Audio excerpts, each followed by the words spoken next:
இன்றைக்கி டிவிக்கு இன்னொரு விஷயம் சொல்கிறேன் சார். இன்றைக்கி டிவிக்கு ஆளுங்கட்சியானதுக்கு மிக முக்கியமான காரணம் தலித் ஓட்டு சார்.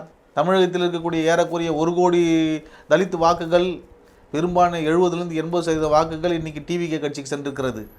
அதை நான் சொல்லவில்லை. அந்த கட்சியின் one of the second class லீக்கலாக இருக்கக்கூடிய, அதாவது 2ஆம் கட்ட தலைவராக இருக்கக்கூடிய திரு ஆதவ அர்ஜுனா ஒப்புக்கொள்கிறார். நீ யாருக்கு சார் நீங்கள் கட்சி நடத்துகிறீங்க? ஒரு கட்சின்றது மக்கள் நலன் சார்ந்த செயல்பாடுகளில் கடந்த 5 ஆண்டுகளில் எதிர்க்கட்சியாக இருந்த அதிமுக என்ன செயலை செஞ்சுருக்குது? நீங்கள் சாம்சங் பிரச்சனை போனாரா?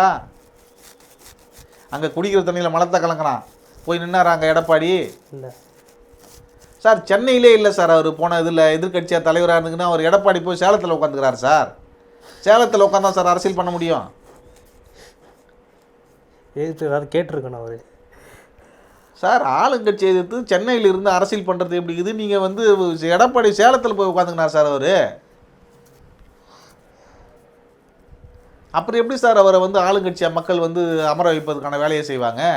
மக்கள் நலன் சார்ந்து நீங்கள் எதிர்க்கட்சியாக இருந்து என்ன வேலை சார் செஞ்சீங்க?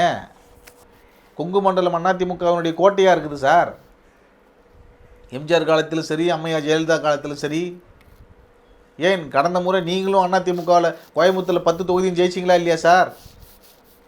இன்றைக்கி உங்களால் ஜெயிக்க முடிச்சுதா? இல்லை. கோட்டையில் ஓட்டை போட்டார்ல விஜய். உங்களுக்கான ஓட் பேங்க் இருக்கக்கூடிய அந்த ஒரு மண்டலத்தை கூட, அந்த பெல்ட்டை கூட உங்களால் காப்பாற்றிக்க முடியலையே சார்.